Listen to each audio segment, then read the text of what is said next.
Iglesia Bautista Misionera de Florida le invita a escuchar el siguiente mensaje que edificará su fe.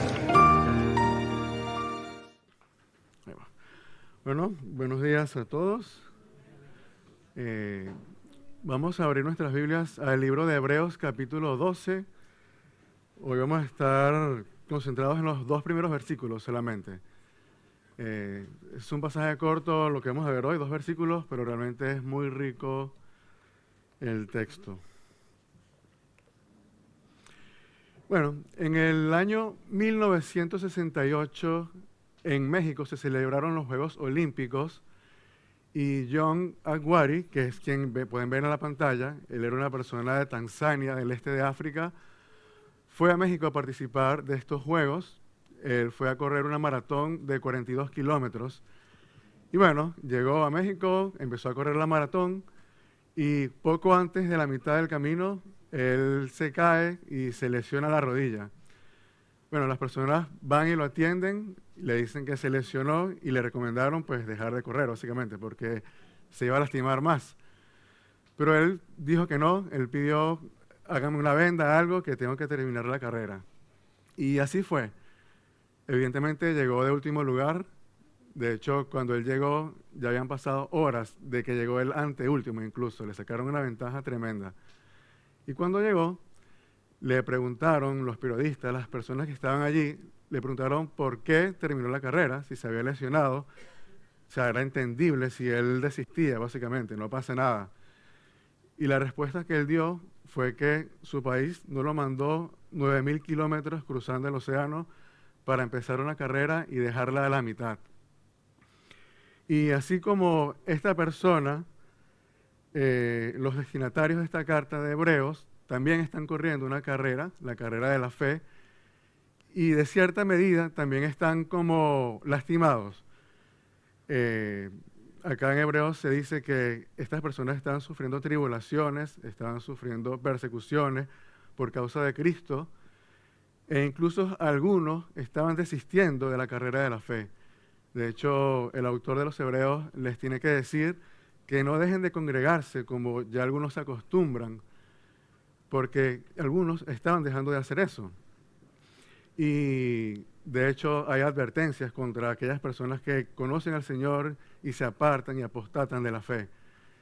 Y lo que vamos a estar viendo el día de hoy es esta carrera de la fe, cómo tenemos que correrla, a dónde tenemos que mirar mientras corremos esta carrera. Y hoy vamos a estar viendo 3 miradas que sostienen al creyente en la carrera de la fe. Vamos a leer el texto entonces y después oramos y empezamos. Hebreos 12, los versículos del 1 al 2. Dice así: Por tanto, puesto que tenemos en derredor nuestro tan gran nube de testigos, despojémonos también de todo peso y del pecado que tan fácilmente nos envuelve y corramos con paciencia la carrera que tenemos por delante, puesto los ojos en Jesús, el autor y consumador de la fe, quien por el gozo puesto delante de él soportó la cruz, menospreciando la vergüenza, y se ha sentado a la diestra del trono de Dios. Vamos a orar. Padre Santo, gracias Señor por esta mañana, gracias porque nos permites estar acá, Señor, para adorarte, para edificarnos los unos a los otros, Señor, para escuchar tu palabra. Y te pido que ahora vamos a escucharla, Señor, que tomes control de mí, que no hable yo nada más que tu verdad, Señor, y tu palabra, y que podamos también poner en práctica estas cosas que estaremos viendo hoy. En el nombre de tu Hijo amado, amén. Bueno, como le mencioné, hoy vamos a ver 3 miradas que sostienen al creyente en la carrera de la fe. Y la primera mirada es, mira el ejemplo de los que ya corrieron. Y eso lo vemos en el versículo 1, la primera parte del versículo. Acá el autor de los Hebreos empieza el capítulo 12 diciendo, por tanto. Este por tanto es un conector de consecuencia. Viene hablando de algo en el capítulo 11 Y como conclusión o como resultado de ese algo es lo que tenemos a continuación. ¿Y de qué es lo que viene hablando? Bueno, realmente viene hablando acerca de la fe y viene hablando acerca de los testigos que tenemos en el versículo 1. Esta gran nube de testigos, que no es que ellos nos están mirando a nosotros, sino que dan testimonio de la carrera que ellos corrieron, básicamente, el cual nosotros podemos mirar y seguir el ejemplo, básicamente. Y yo quiero que veamos en el capítulo 11 un par de estos testigos, vamos a ver 3, para tener idea de qué es lo que viene hablando el autor de los Hebreos. Y la primera persona que quiero que miremos es a Noé, que está en el versículo 7 de Hebreos 11, una paginita más atrás. Dice el versículo 7, por la fe Noé, siendo advertido por Dios acerca de cosas que aún no se veían, con temor preparó un arca para la salvación de su casa, por la cual condenó al mundo y llegó a ser heredero de la justicia que es según la fe. Dice acá el versículo 7 que Dios advirtió a Noé acerca de algo que aún no se veía. Acá está hablando acerca del diluvio. Básicamente Dios iba a destruir a la humanidad por causa de su pecado y lo iba a hacer a través de un diluvio. Y le dijo a Noé que construyera un arca, básicamente para que se salvaran aquellos que se arrepientan. Y eso todavía no lo había visto Noé. Él tuvo que creerle a Dios y actuar en consecuencia de eso. Y eso es precisamente la fe. En Hebreos 11.1, allí mismo, un par de versículos atrás, dice que la fe es la certeza de lo que se espera y la convicción de lo que no se ve. Y Noé, pues, tuvo fe en Dios y por eso es que es un ejemplo acá. Es interesante notar que esto no fue un plan que duró 1 año, 6 meses construir esta arca. Duró realmente décadas. Teólogos hablan que duró aproximadamente 100 años construyendo esta arca. Y fueron 100 años de predicación también, de que se arrepientan, de que Dios va a destruir a través de un diluvio. Y nadie se convirtió, nadie lo escuchó. Todo lo contrario, se burlaban de él. Y esa es una prueba de fe, que nosotros incluso podemos pasar. Las personas nos pueden tratar de locos por cosas que nosotros decimos. Por ejemplo, Cristo viene pronto. Es algo que aún no se ve, pero que nosotros creemos por fe y tenemos que vivir y actuar en consecuencia de eso. Y así como Noé lo hizo, nosotros podemos ver ese ejemplo para hacerlo, básicamente. También quiero que veamos a Abraham. También está contemplado acá en el capítulo 11, entre los versículos del 8 al 10 y del 17 al 19. Abraham es conocido también como el padre de la fe. Era una persona que tuvo fe.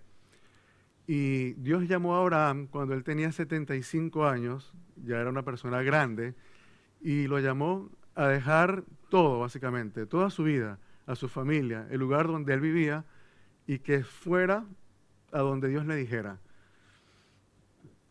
Y realmente esto es una prueba de fe también. ¿Quién de nosotros saldría sin siquiera que nos digan a dónde?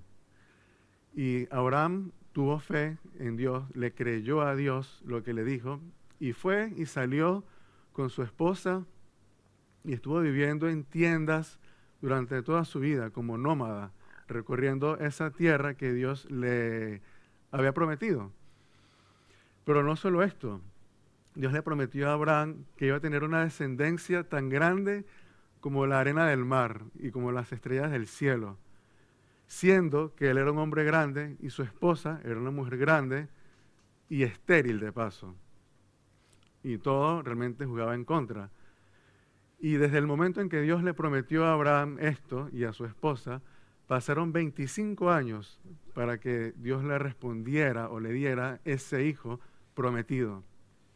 Y nuevamente, nosotros en nuestra vida, en esta carrera, somos probados muy similar a esto.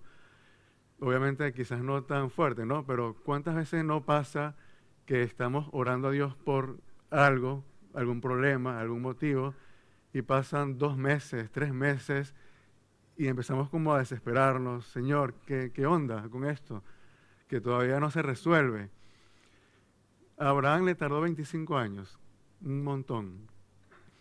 Y esto está escrito, nuevamente, para que nosotros podamos verlo y ver cómo obró Abraham, por ejemplo. Y está escrito para que nos fortalezcamos en eso y ver qué hizo Abraham, qué no hizo Abraham, qué le pidió Dios, qué le dijo Dios que no tenía que hacer, para nosotros poder replicarlo en nuestra vida. Y quiero que veamos un último caso.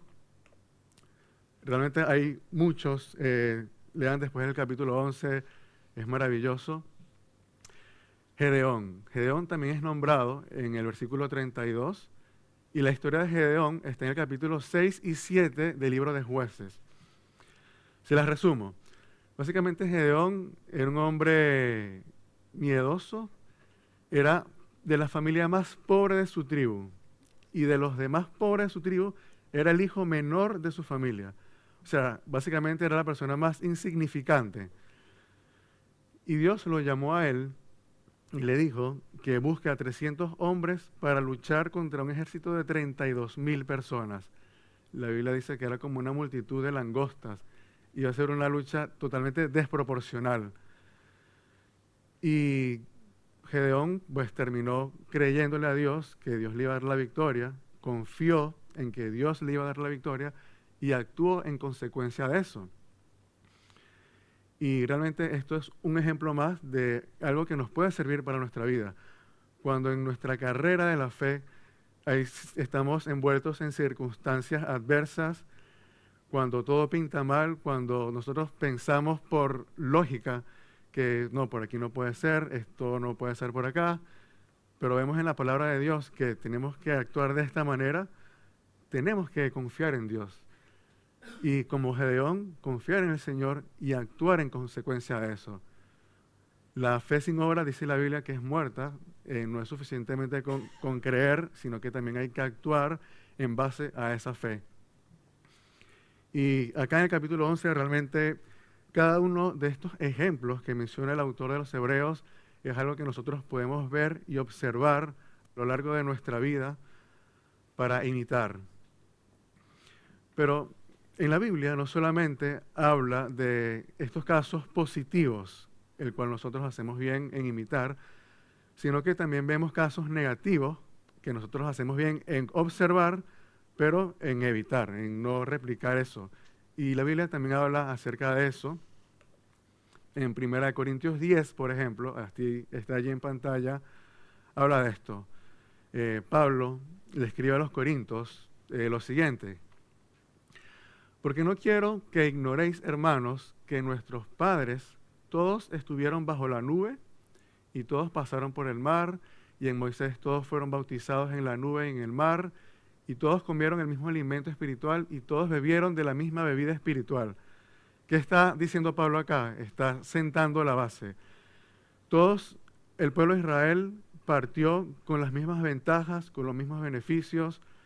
Todos salieron de Egipto donde eran esclavos, todos cruzaron el Mar Rojo, todos comieron del maná, de ese pan del cielo. Y continúa Pablo diciendo: sin embargo, Dios no se agradó de la mayor parte de ellos, pues quedaron tendidos en el desierto. Y estas cosas sucedieron como ejemplo para nosotros, y aquí empieza a decir cosas que tenemos que evitar, siguiendo el ejemplo de ellos, pero para evitarlo. Para que no codiciemos lo malo como ellos lo codiciaron, para que no seáis idólatras como ellos fueron idólatras, para que no forniquemos como algunos de ellos fornicaron y en un día cayeron 23,000, ni provoquemos al Señor como algunos de ellos provocaron al Señor y fueron destruidos por serpientes, para que no murmuréis como algunos de ellos murmuraron. Y dice que todas estas cosas sucedieron como ejemplo y fueron escritas para enseñarnos a nosotros, básicamente, cómo tenemos que conducirnos, cómo tenemos que seguir los buenos ejemplos y cómo tenemos que evitar los malos ejemplos. Y les digo algo, nosotros tenemos hoy en día las mismas limitaciones que tuvieron estas personas, estos héroes de la fe, porque así como ellos fueron pecadores también, Noé, Abraham, Gedeón, nosotros somos pecadores también. Sin embargo, yo creo que nosotros tenemos más ventajas sobre ellos, porque nosotros tenemos el Espíritu Santo de Dios y muchos de ellos no tuvieron el Espíritu Santo. Y nosotros tenemos la revelación completa de la palabra de Dios y ellos no la tuvieron. Realmente tenemos ventajas sobre ellos y si ellos pudieron correr una carrera ejemplar, por decirlo de alguna manera, realmente nosotros no tenemos excusa en nuestra carrera de la fe. Y hacemos bien en imitar los buenos ejemplos y en evitar los malos ejemplos. Pero para esto, pues tenemos que conocer estos ejemplos, ¿no? Tenemos que estudiar las Escrituras. Y ese es este primer punto. Esta primer mirada que nos sostienen en esta carrera de la fe. Mirar el ejemplo de los que ya corrieron. Y el segundo punto que nos sostiene al creyente es mírate a ti mismo. Tenemos que mirarnos también a nosotros mismos, no para decir qué capo que somos, ¿no? Qué crack que somos, mira cómo estoy corriendo, sino para identificar esas cosas que tenemos que mejorar y que corregir y para ver también cómo estamos corriendo, para estar firmes. Y esto lo vemos en el versículo 1 también. Dice, por tanto, puesto que tenemos en derredor nuestro tan gran nube de testigos, despojémonos también de todo peso y del pecado que tan fácilmente nos envuelve y corramos con paciencia la carrera que tenemos por delante. Acá el autor de Hebreo habla que tenemos que despojarnos de todo peso en esta carrera y realmente tiene todo el sentido del mundo. ¿Cuándo han visto ustedes corredores corriendo con botas militares, con jeans y con una campera de cuero? No tiene sentido realmente. Ellos corren ligero, corren con unas zapatillas especiales para eso, con unos shorts por encima de la rodilla, con musculosas, lo más ligero posible corren ellos. Y nosotros también tenemos que despojarnos de todo el peso, y dice, y del pecado. Algo curioso de acá es que no dice que tenemos que despojarnos del peso del pecado, sino de todo peso y del pecado. Acá el autor de Hebreos lo separa, lo pone como algo diferente. Entonces, vamos a ver qué es esto. Bueno, si el peso es algo distinto al pecado, entonces estas son cosas que son lícitas para nosotros. ¿Qué cosas pueden ser lícitas para nosotros? Voy a poner un par de ejemplos. Televisión, el internet, el celular, el fútbol, del cual yo soy hincha, los amigos, salidas, etcétera. Son todas cosas que son lícitas, que no son malas para nada, que podemos hacer, que están buenas. Sin embargo, cuando estas cosas empiezan a escalar y a tener prioridades, cuando estas cosas empiezan a ocupar ese lugar que le corresponde a Dios, cuando el partido de fútbol es un domingo en la mañana, a mí me pasa que a mí me gusta el fútbol, veo el Barcelona y a veces los partidos son a las 11 de la mañana y me gustaría verlos realmente. Pero si yo a eso le doy prioridad y yo digo, no voy a la iglesia, total, es una vez cada 2 meses que juega a esa hora y veo el partido de fútbol, esas cosas empiezan a ser un peso en esta carrera que yo estoy corriendo, en esta carrera de la fe. Cuando me levanto en la mañana y lo primero que hago es agarrar el celular y ponerme a ver reels, en lugar de agradecerle a Dios por este nuevo día, de poner el día en sus manos, de leer la Biblia, empiezan esas cosas a ser un peso que terminan estorbando en esta carrera. Y de eso es de lo que está hablando el autor de los Hebreos, porque separa el peso y separa del pecado. Y de estas cosas debemos nosotros despojarnos. Y esta palabra despojarnos es básicamente quitárnoslas de encima. Pero no solo el peso tenemos que despojarnos, sino también del pecado que tan fácilmente nos envuelve. Y acá esta palabra envuelve realmente es una palabra muy interesante En la Reina Valera lo traduce mejor, lo traduce más fiel al griego. Acá habla de un asedio, del pecado que tan fácilmente nos asedia. Un asedio básicamente es cuando un ejército rodea a una ciudad, la rodea por completo, norte, sur, este y oeste, y nadie sale y nadie entra a esa ciudad. ¿Qué es lo que pasa? Empiezan a acabarse los recursos, empieza a acabarse el agua, empieza a acabarse la comida. Las personas dentro se empiezan a desesperar, se empiezan a volver locas básicamente porque se acaba todo, empieza a haber anarquía en la ciudad, la gente afuera te está esperando para derrotarte y te debilitas totalmente. Y por lo general un asedio terminaba de dos posibles maneras: o rindiéndote y entra al ejército, te esclaviza, tomaba a tus mujeres, algo realmente terrible, o si no te rendías, cuando ya estás todo debilitado, pues entraba al ejército y te mataba. Mataba a la ciudad, se quedaba con tus pertenencias. Y esta imagen del asedio es lo que dice el autor de los Hebreos que hace el pecado con nosotros. El pecado nos asedia, nos envuelve, y es algo realmente importante a tener en cuenta en nuestra vida. No tenemos que realmente dejar lugar a eso. No es un juego esto, es algo realmente grave. Y de todo esto tenemos que despojarnos. Ahora bien, ¿cómo nos despojamos de todas estas cosas? Bueno, en primer lugar, identificándolas. Y acá yo quiero proponerles un ejercicio, no para que lo hagan ahora mismo, sino para que lo hagan después en sus casas.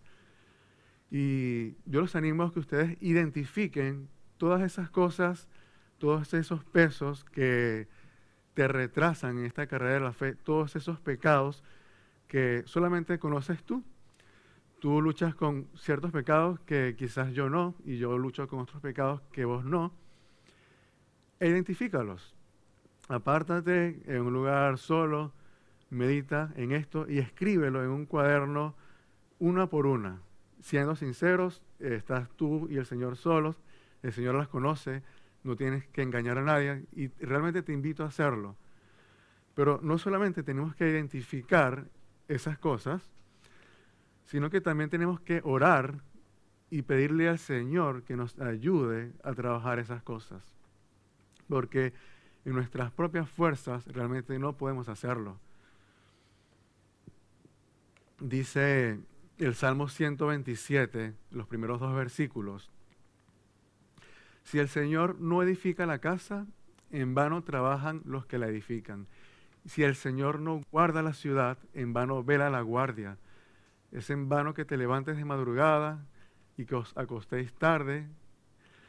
Básicamente lo que está diciendo acá el salmista es que tú puedes esforzarse todo lo que quieras, puedes trabajar duro, puedes intentar luchar contra tus pecados, puedes planificar, puedes hacer todo eso y realmente tienes que hacerlo. Pero si el Señor no está detrás de ti, bendiciéndote, acompañándote, soportándote, todo va a ser en vano, porque en nuestras propias fuerzas no va a salir esto, no vamos a poder. A mí me ha pasado que cuando era más joven luchaba con cierto pecado y luchaba con eso y caía y me arrepentía, pedía perdón al Señor y volvía a caer y volvía a pedirle perdón al Señor y llegó un punto que me daba vergüenza, literalmente, mirar siquiera arriba, de tanto que tropezaba con eso. Y esa vergüenza pues me alejé un poco del Señor. Por vergüenza, no lo hagan, ustedes siempre confiesen su pecado, el Señor nos perdona. E intenté luchar por mis propias fuerzas con ese pecado. Y al primer día luchaba, ganaba, el segundo día también, a la primera semana también, pero después caía. Y caía básicamente porque estaba lejos del Señor, que no estaba orando, porque no estaba leyendo la Biblia, y solo no podemos hacerlo. Después, bueno, el Señor me ayudó con eso, pero por nuestras propias fuerzas no podemos, y para despojarnos de todo peso y todo el pecado debemos ir al Señor y orar y pedirle y depender del Señor. Y en tercer lugar, tenemos que esforzarnos y hacerlo. Al fin de cuentas, es nuestra responsabilidad despojarnos de ese peso y despojarnos de esos pecados. El Señor no va a venir a hacerlo por nosotros, el pastor no va a hacerlo por nosotros, nadie va a hacerlo por nosotros, sino yo mismo. Obviamente, con la dependencia del Señor, ¿no? Pero tenemos que hacerlo, tenemos que actuar en consecuencia, así como estos testigos que nombramos en el versículo 1, ellos actuaron, ellos sabían lo que tenían que hacer porque Dios se los dijo, ellos confiaron en el Señor, creyeron en el Señor y actuaron. Noé construyó un arca a pesar de que se burlaban de él. Abraham le creyó al Señor y salió nómada. Gedeón luchó contra 32,000 personas. Y nosotros tenemos que esforzarnos de igual manera y despojarnos de esos pecados. Y dice que esto es para que corramos la carrera que tenemos por delante y que la corramos con paciencia. Acá me llama mucho la atención que la palabra carrera que se usa acá, la palabra griega es agón, que es de donde nosotros sacamos agonizar. Da la idea de que es una lucha, de que es una batalla. Esto no es una carrera de ir a trotar un sábado en la mañana con mis auriculares, tranqui, para hacer ejercicio, sino que realmente es una lucha, es una batalla, es una carrera que demanda esfuerzo, que demanda paciencia. Acá el autor de los Hebreos no dice corran rápido o velozmente, sino que dicen corran con paciencia esta carrera que tenemos por delante. Y acá con paciencia es soportando las dificultades, soportando todas estas cosas con resiliencia, con aguante, porque el estadio de esta carrera es el mundo, que es donde nosotros estamos. Y estamos en contracorriente, estamos corriendo en contra del mundo y vamos a tropezar, vamos a caer, tenemos que volvernos a levantar y más adelante vamos a volver a tropezar y tenemos que volvernos a levantar y por eso dice con paciencia. Una y otra vez hay que perseverar, hay que ser constantes, hay que correrla con paciencia. Y ese es el punto número 2.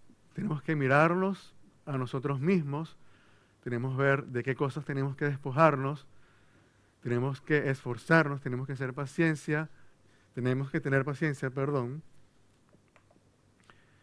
Y la tercera mirada que sostiene al creyente en la carrera de la fe, no puede ser otra, tenemos que mirar a Cristo.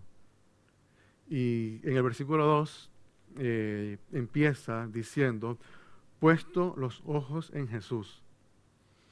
Esta palabra, puesto los ojos, realmente es una sola palabra en el original, en el griego es una palabra compuesta, es aporontes, y es una palabra compuesta. La primera mitad, apos, significa lejos de, o estar apartándose, y la otra palabra es mirar. Y juntas estas palabras, realmente el significado es muy rico, es mirar apartando la vista de todo lo demás, es enfocarse, es poner tu mirada y enfocarte en algo, así como cuando usas un binocular o un telescopio, que cuando pones el ojo ves solamente el objetivo y no ves nada del panorama.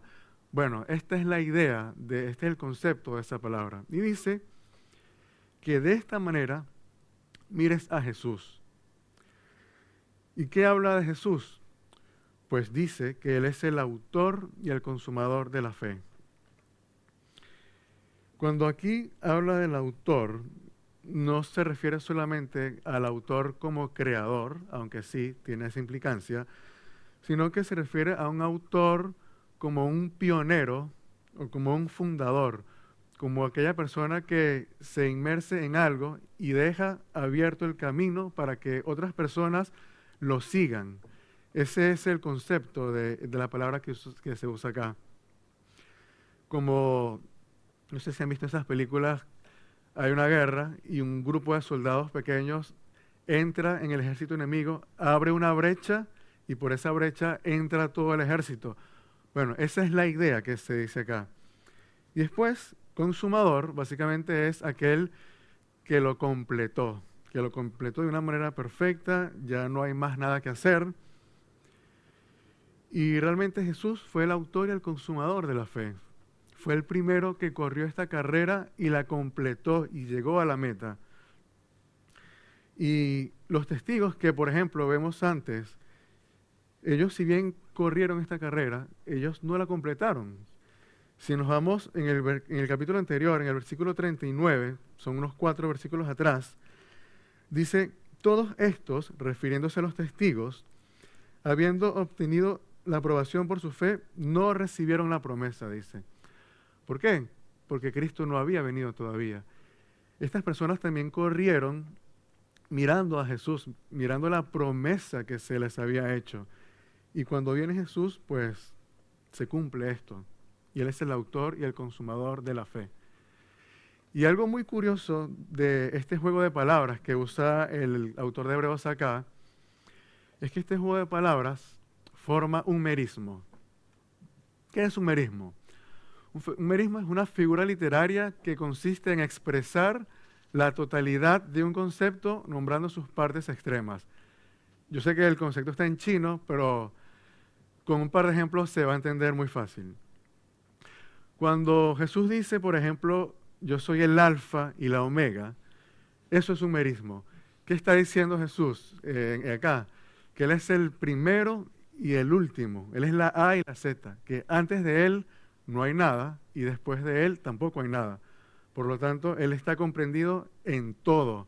Hay una totalidad, de punta a punta. Eso es sumerismo. Es un todo nombrando los extremos. Otro ejemplo es, por ejemplo, cuando Jesús dice en los evangelios que cielo y tierra pasarán, pero mi palabra no pasará. Eso es sumerismo hablando de la creación. En el cielo, bueno, está el cielo, los planetas, hay todo. Y en la tierra, pues está toda la creación también, montañas, lagos.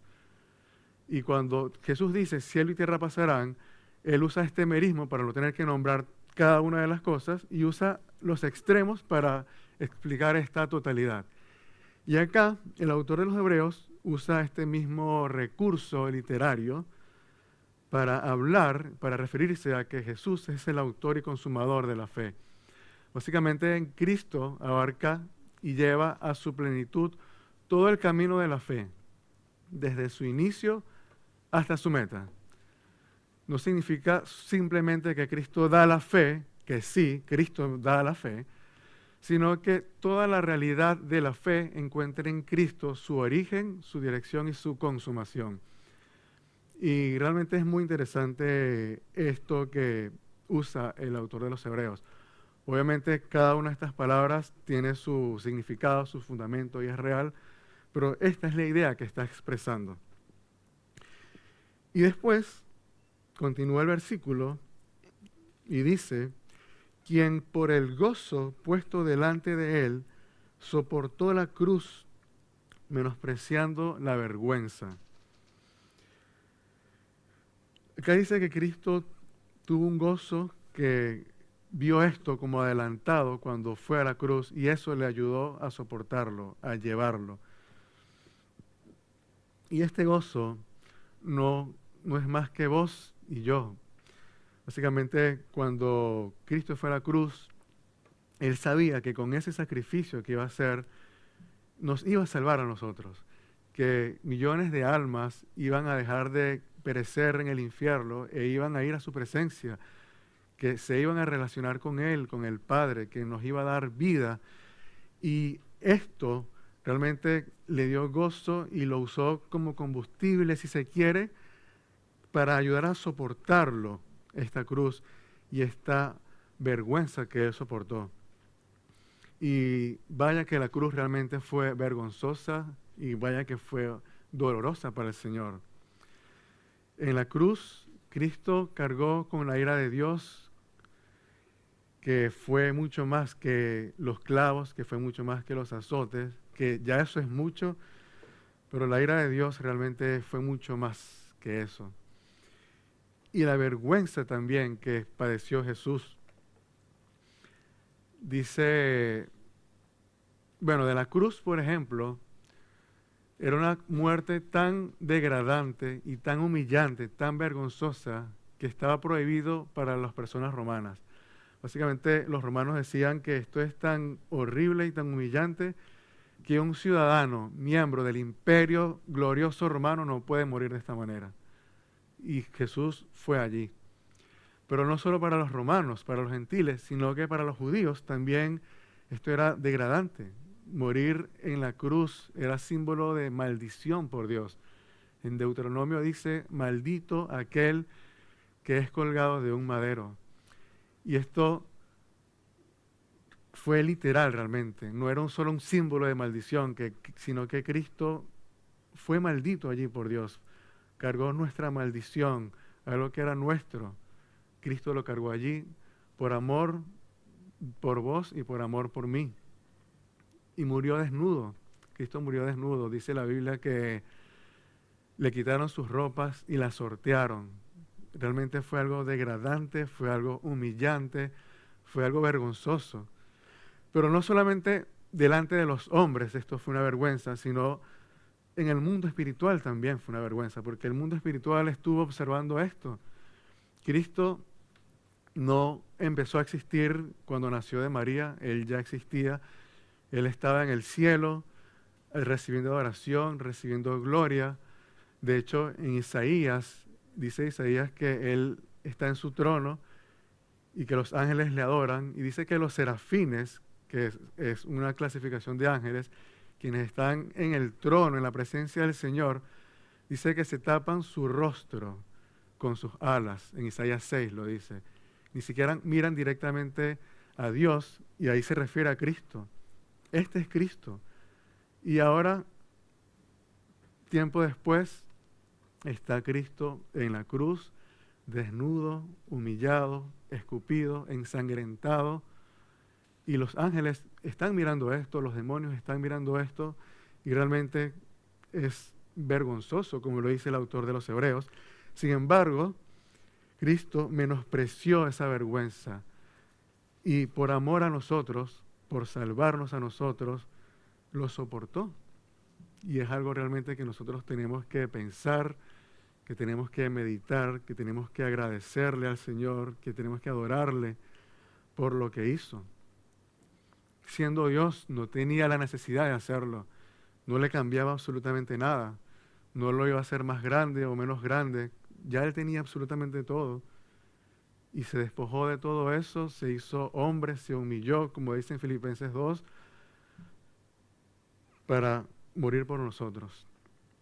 Pero lo maravilloso de todo esto es que Cristo no quedó allí. Cristo no quedó crucificado, sino que Él resucitó y ascendió a los cielos. Y continúa nuestro versículo y dice que se ha sentado a la diestra del trono de Dios. Y gloria a Dios por esto. Él no fue vencido, Él no fue derrotado. Y esta vergüenza realmente fue momentánea y Él hoy está a la diestra del trono de Dios, dice el autor de Hebreos acá.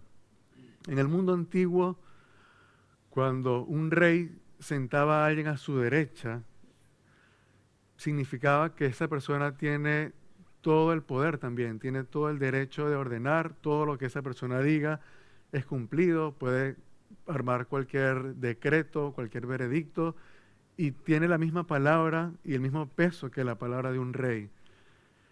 Y Jesús es centrado a la diestra del trono de Dios. Y dice exactamente esto, todo está en los pies de Cristo, todo está bajo sus pies, Él tiene todo el derecho, tiene todo el honor, todo el poder.